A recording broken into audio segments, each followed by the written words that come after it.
Assalamualaikum warahmatullahi wabarakatuh. Innal hamdalillah nahmaduhu wa nasta'inuhu wa nastaghfiruh wa na'udzu billahi min syururi anfusina wa min sayyiati a'malina. May yahdihillahu fala mudhillalah wa may yudlil fala hadiyalah. Asyhadu an la ilaha illallah wa asyhadu anna Muhammadan 'abduhu wa rasuluh la nabiyya ba'd. Qala Allahu ta'ala fi kitabihil karim. A'udzu billahi minasy syaithanir rajim. Bismillahirrahmanirrahim. Innas salata kanat 'alal mu'minina kitaban mawquta. Shadaqallahul 'azim. Sesungguhnya salat itu adalah kewajiban yang telah ditetapkan waktunya bagi orang-orang yang berilmu. Pemirsa dan sahabat sekalian dimanapun berada, kita tahu Allah telah mewajibkan kita untuk melakukan salat. Banyak sekali perintah salat tercantum dalam Al-Quran dan hadis Nabi.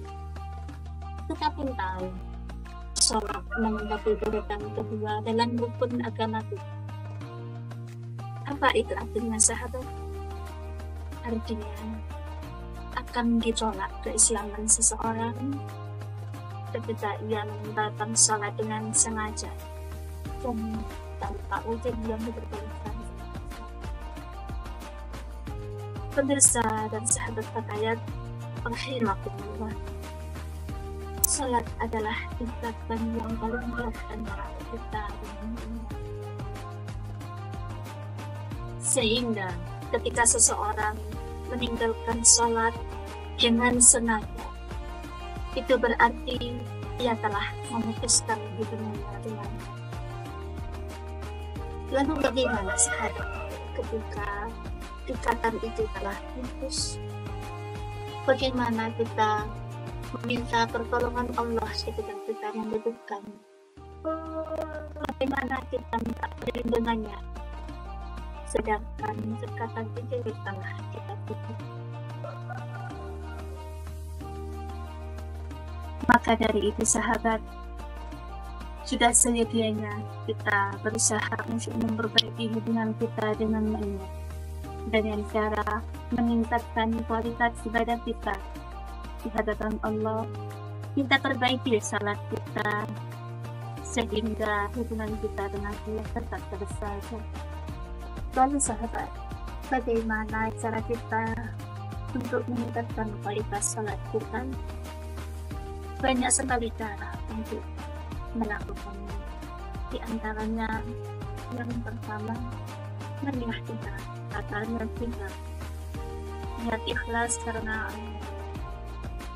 semua amal ibadah kita jika kita sandarkan kepada Allah, seberapapun berat bebannya, insya Allah kita akan mampu melaksanakannya karena kendaraan kita kuat.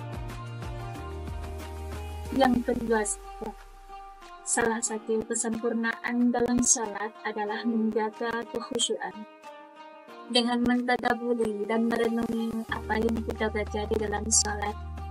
Insya Allah fokus kita dan konsentrasi kita dalam mengingat Allah akan bertambah dengan sendiri.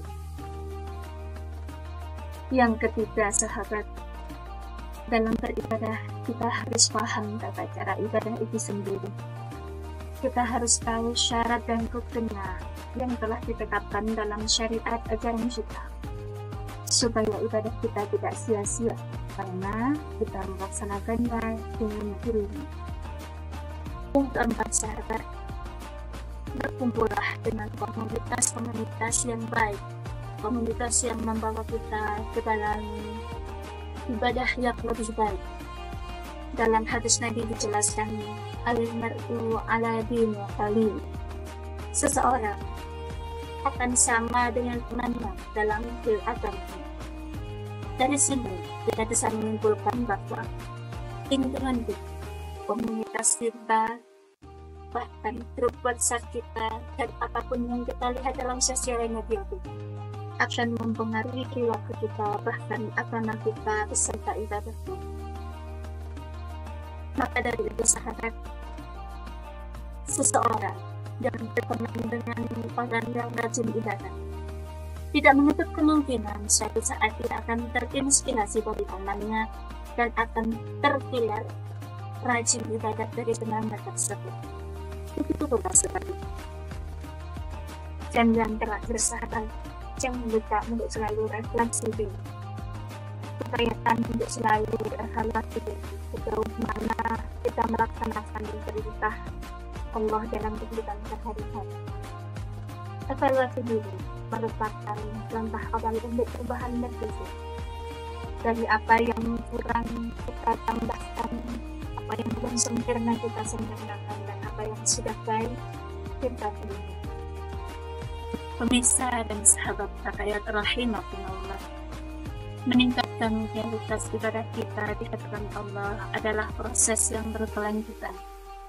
Dengan niat tulus mengharap ridha Allah dan kesungguhan dari dalam diri kita, insya Allah kita akan dapat memperolehnya, dan kita pun akan lebih sempurna dalam menjalankan tugas kita sebagai seorang hamba, hingga Allah ridha dan berkata, "Wadkhuli fi ibadi wadkhuli jannati." Barakallahu li wa lakum.